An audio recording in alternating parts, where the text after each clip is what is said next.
Hello friends.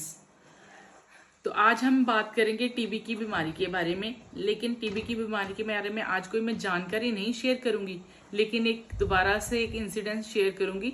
आज मुझे जब एक शादी में जाने का मौका मिला, और उस शादी में आपको पता कि बहुत सारे स्टॉल लगे होते हैं खाने पीने का, तो एक स्टॉल पे मैं भी खाने के लिए गई। तो वो इंसान जो था वो टिक्की बना रहा था। तो जो वो टिक्कियां बना रहा था वो बार बार खांसी कर रहा था। और हम लोग जो टीबी में काम कर रहे हैं, जब भी कोई बंदा खांसी करता है तो हमारे दिमाग में इमीडिएट आता है कि टीबी, ट्यूबरक्लोसिस। तो मैंने इसको ऐसे ही अमूमन पूछ लिया कि भाई आपको टीबी जी खांसी आ रही है, तो जी कब से आ रही है, कितने दिन हो गए खांसी करते हो, क्या बात होगी भाई खांसी कर रहे हो, ठीक है तुम्हारी तबीयत?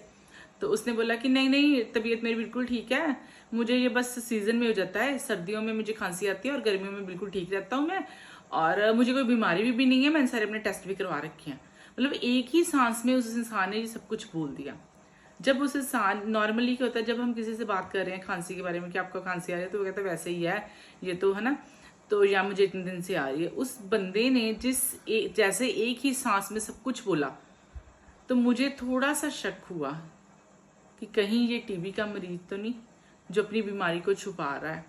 लेकिन तुरंत मैंने अपने उस शंके को दूर किया अपने ही मन में, और मैंने सोचा कि नहीं, वो बंदा बिल्कुल सच बोल रहा होगा। पर घर आने के बाद मैं ये सोचने के लिए मजबूर हो गई कि कितने ऐसे लोग होंगे जो सोशल स्टिग्मा के कारण, हमारे बिहेवियर के कारण अपनी बीमारी को छुपा रहे हैं।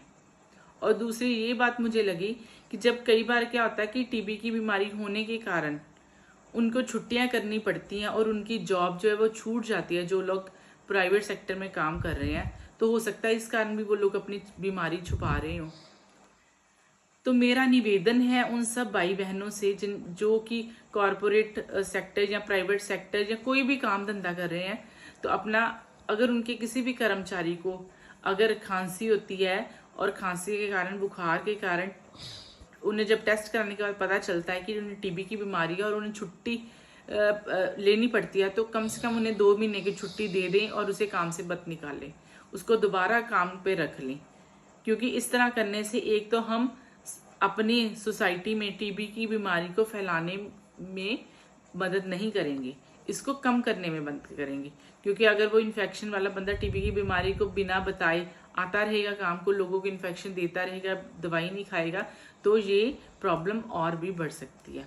लेकिन अगर हम 2 महीने की उसको छुट्टी दे दें और दोबारा वापस काम पे रख लें कि तुम 2 महीने रेस्ट कर लो, दोबारा हम काम पे रख लेंगे, तो वो इंसान अच्छे से दवाई खाएगा और दोबारा तंदुरुस्त होकर आएगा। क्योंकि 2 महीने के बाद नॉन इन्फेक्शन हो जाती है, कफ, उसका जो टेस्ट है वो नेगेटिव आ जाता है। लेकिन दवाई जो होती है वो 6 महीने खानी पड़ती है। तो इसलिए जितने भी प्राइवेट सेक्टर में काम करने वाले इंसान हैं, अगर उनकी टीबी की दवाई शुरू होती है तो उनको काम पे दोबारा रख लेना चाहिए और उन्हें 2 महीने की छुट्टी दे देनी चाहिए। Thank you very much.